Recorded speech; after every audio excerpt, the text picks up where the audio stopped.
ഇതാരത്? കാവല ഭഗവതി നേരിട്ട് പ്രത്യക്ഷപ്പെട്ടതോ? ജിഷ്ണു അല്ലത്?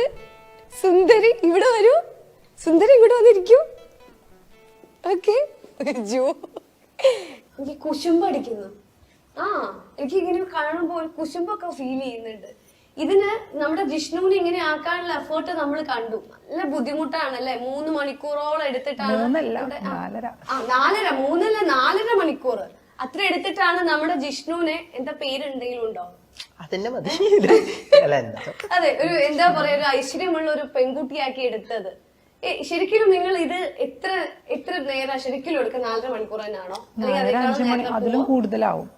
കാരണം എനിക്ക് ഹെയർ ഓൾറെഡി ഉണ്ടായിട്ടുണ്ടായിരുന്നില്ല. അപ്പൊ അതൊക്കെ എക്സ്റ്റൻഷൻ വെച്ചിട്ടൊക്കെ നല്ല റിസ്ക് തന്നെയാണ്. പക്ഷെ ശരിക്കും നമുക്കൊരു പെൺകുട്ടീനെ കാണുന്ന അല്ലെങ്കിൽ ഒരു സുന്ദരി നമ്മള് ഓരോ സൈഡ് എടുത്ത് നോക്കുമ്പോഴും മെയിലായിട്ട് ആ ഒരു ഫീലിംഗ് വരരുതല്ലോ. ഇല്ല, കാരണം ജിഷ്ണുവിന്റെ നോട്ടത്തിലും ഇല്ല, ലുക്കിലും ഇല്ല, എല്ലാം കൊണ്ടും ഒരു പെൺകുട്ടി ജിഷ്ണു. അതായത് എനിക്ക് തരാനുള്ള എന്താ പറയാ, ഒരു കോംപ്ലിമെന്റ്. ശരിക്കും ഇതന്നാണോ ജിഷ്ണുവിന്റെ ഒരു പാഷൻ എന്താ, അല്ലെങ്കിൽ ഫ്യൂച്ചർ പ്ലാൻ എന്താ? രണ്ടുപേരും ഇപ്പൊ ഞാൻ പറയലേ, എനിക്ക് ഇപ്പോ മെയിൽ ടു ഫീമെയിലിലൂടെ ഇപ്പൊ അത്യാവശ്യത്തിന് നമുക്ക് എന്റെ ഫാൻസിനെ പറയാ അല്ല, നല്ല ഫ്രണ്ട്സിനെ കിട്ടുന്നുണ്ട്. അതുപോലെ എനിക്ക് ഞാൻ ആഗ്രഹിച്ച ഇപ്പൊ ഞാനൊരു മൂവി ചെയ്തു എന്ന് പറഞ്ഞല്ലേ, തമിഴ് മൂവി ചെയ്തു.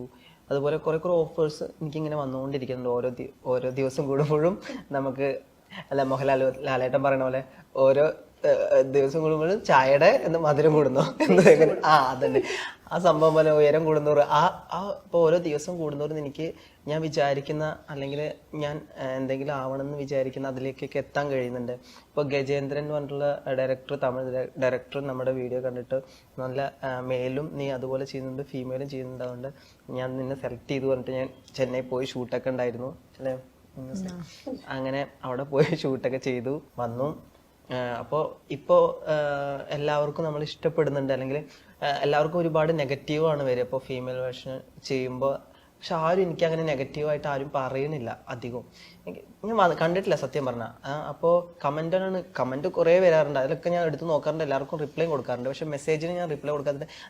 ഇപ്പൊ നെഗറ്റീവ് കമന്റ് വരികയാണെങ്കിൽ തന്നെ എന്താ ജാടയാണോ എന്നൊക്കെ ചോദിക്കാം. അപ്പൊ ഇത്രയും ആളുകളുടെ മെസ്സേജ് വരുമ്പോൾ നമുക്ക് റിപ്ലൈ കൊടുക്കാനൊന്നും പറ്റില്ല.